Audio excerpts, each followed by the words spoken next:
Hello team, welcome to Team Lucid Dream. My name is Ed. Today we're going to be talking about the layers of lucidity. Now there have been lots of articles in the past about the different layers of lucidity, most notably by, of course, Reese, who pioneered the phrase, and our own Giz Edwards even wrote a nice little ditty about it. I'll even put the link in the description box below. There have been numerous different articles written all over the internet and various different websites about the different layers of lucidity.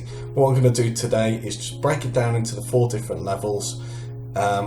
Please take a look at them, make up your own mind. If you don't agree with what we've written, what I've presented to you today, then there's always room for interpretation. Now the reason we have these different levels of lucidity isn't to put any kind of competition into the aspect of lucid dreaming. That's not what we want to do at all. It's merely to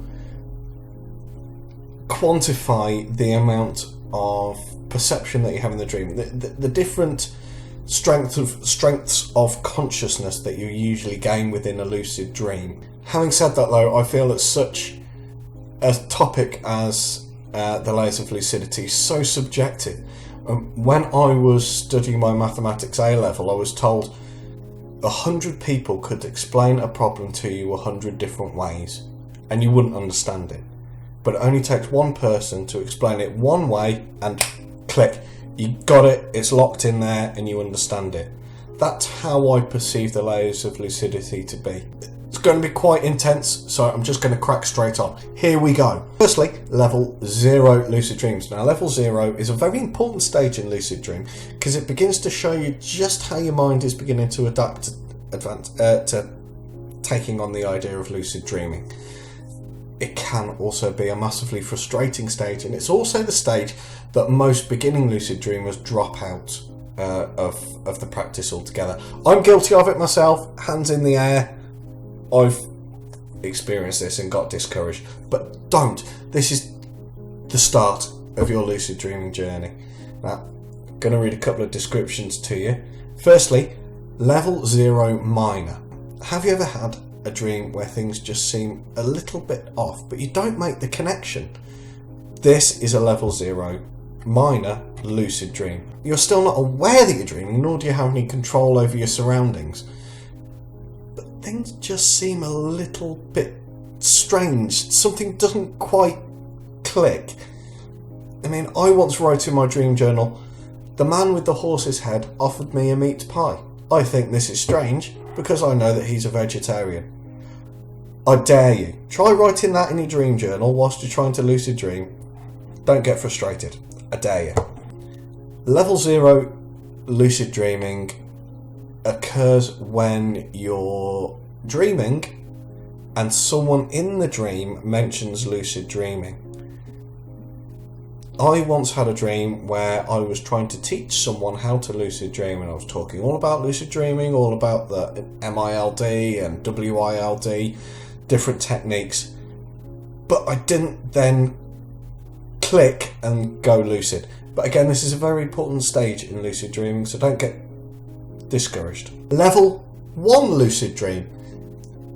If it's possible, this is even more frustrating than level 0 that I've just discussed. This level occurs when you go fully lucid into a dream, you perform your reality check, and then bang! You wake up instantly, and you wake up in your bed and you go, "Ah, it's so frustrating."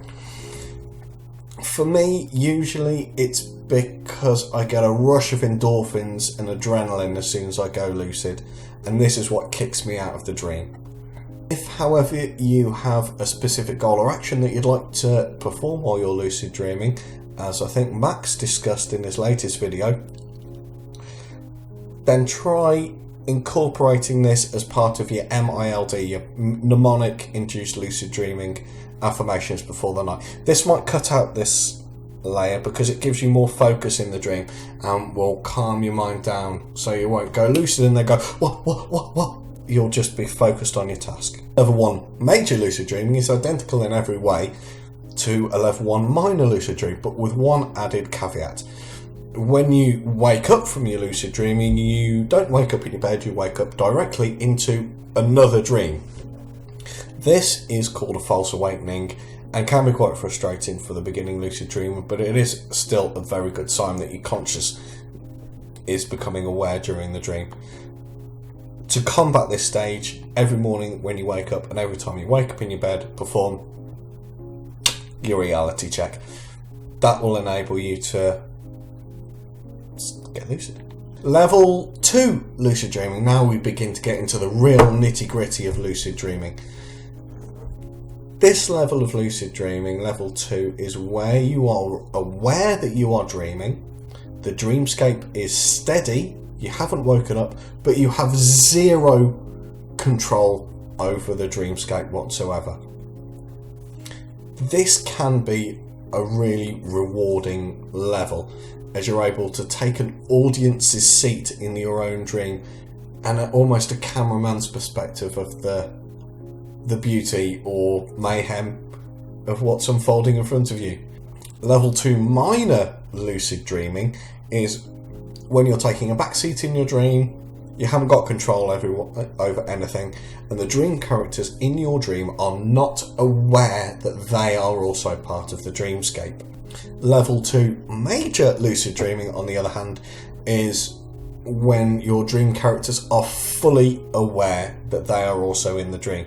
So you're taking a backseat in your dream, you haven't got control over anything, and the dream characters know that they are dream characters. Level 3 is a very interesting level of lucid dreaming, and in many ways it is very similar to the level 2 lucid dreaming that I mentioned before, in that you're aware that you're dreaming, the dreamscape is level, and you don't take any control. But in lucid dreaming level 3, you know almost instinctively that if you wanted to exert control, you could at any time. So there's that extra bit of knowing there, but you choose not to. So you're taking a back seat in your dream again, knowing that you could alter anything if it becomes nightmarish or hellish or so on. As with the level 2 above, level 3 minor lucid dreaming is when the dream characters don't know that they are part of the dream. And in a level 3 major dream, they are aware that they're part of the dream. In a level 4 lucid dream, you have full control over the dreamscape, and you can manifest things, you've got superpowers, you can fly, you can breathe underwater, you can follow Max's advice on his last video, you can do whatever you like. Level 4 minor lucid dreaming, as with the 2 levels above, the dream characters are not aware they're in a lucid dream, but you can alter the landscape around them. I know it's an old game, but if any of you out there have ever played Lemmings or anything similar, imagine that. So cool! Level 4 major lucid dreaming is where the dream characters are aware that they are in a lucid dream. You can ask them for advice, you can ask them to direct you to places new, you can ask them why they're here, you can, again, follow my mate Max's advice and ask them what they want for Christmas. Fascinating use of a lucid dream there, Max. You can also ask them some really searching questions about your own life. Go steady on this level. It can be quite overwhelming and you might not expect or enjoy the answers that they give. So be careful. As I stated at the beginning, there are many different classifications of the levels of lucidity. These are my interpretations based on my experiences and the works that I've read and watched on YouTube before. I've managed to cram quite a lot of information into the video today. I hope it hasn't been too overwhelming, but I do hope you have enjoyed it. If you want to catch up with anything that Team Lucid Dream is doing, don't forget to hit us up on Facebook, Twitter, and the Team Lucid Dream forum. My name's Ed. Happy dreaming.